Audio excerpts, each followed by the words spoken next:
in the Army Nurse Corps all of the service time that I had. Did you volunteer or you were drafted? I volunteered. Nurses were not drafted. Female personnel were not drafted in the service. The men were, but the females were not. How old were you when you were 21. 21? I had to be graduated from training and have my degree before I could go in.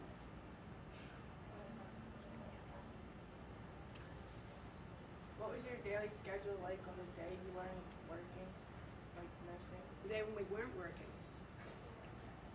We didn't have days we weren't working. We worked every day. How much and what kind of training did you receive? Received in the service or before I went in? Before and when you were? Well, I had a high school and I had nurses training for 3 years, and I had some postgraduate work at the Boston University in nursing, in the education part, and then I went in the service.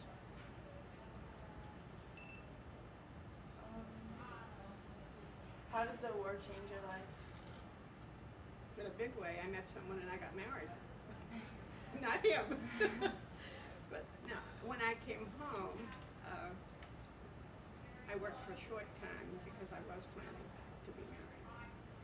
And then that is when I moved to this valley from Massachusetts. How long were you away from home? 3 years. What were your expectations of war and how were those expectations met? Well, it was pretty much what I expected, and I knew we were going to be taking care of injured. And where I was stationed, it was mostly Air Corps. It was also Navy and also Marines because we were a general hospital in Tinian. Where were you stationed and did you relocate often? I was stationed for 5 weeks in this country, and then I was overseas on the island of Tinian, which is one of the Marianas. There are 3 Marianas.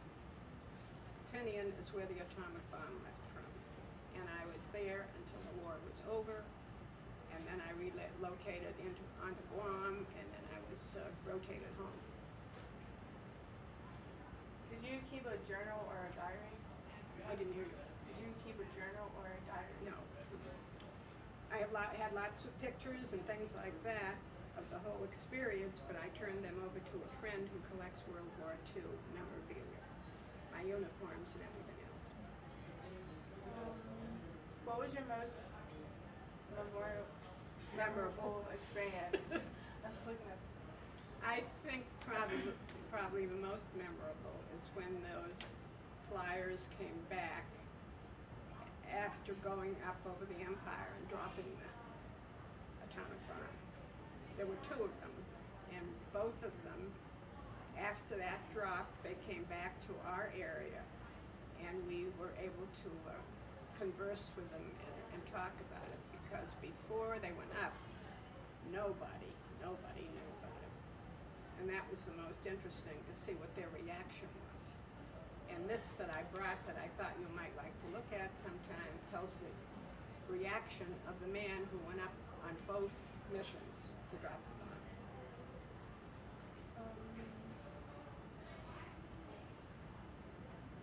Did you write letters home often?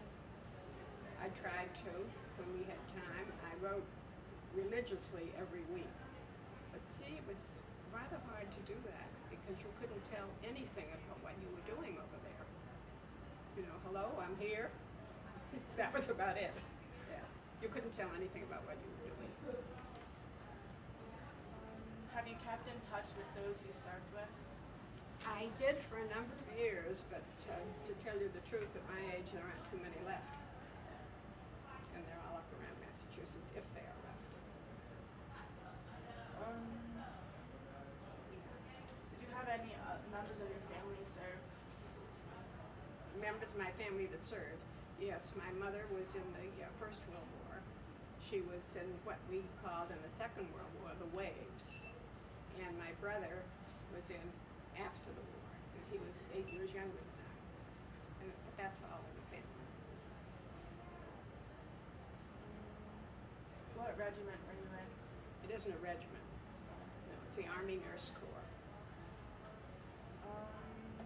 Do you have any memorabilia that you would share with us? That you would like to share with us? Well, this I thought you'd be interested in, but everything else that I had that was left from my service time, I have given away, where it's going to be used for future generations, and this was up in Lycans.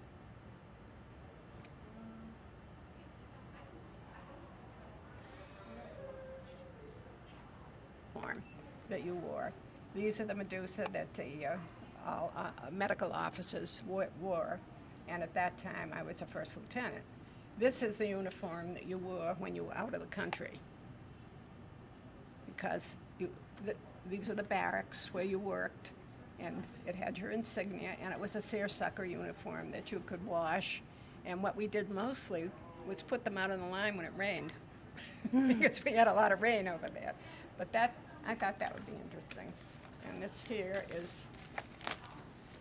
you really ought to be able to read this, because this man I knew very well, and he was the one that was the pilot of the Enola Gay and the Great Artiste, which are the two planes which carried the atomic bomb up there. And of course the atomic bomb was not fused until they were over the target. And we knew nothing about what was going. But if you have any interest and would like to read through this, because the argument is, was it necessary? Of course it was necessary. It saved thousands of lives of our boys. And if you would care to read it, but like I said, I would like it back. Okay. Now, is there anything else you want to ask me? Do you have anything else to share with us that I missed? I don't know. I can't think. I wrote a lot of things down.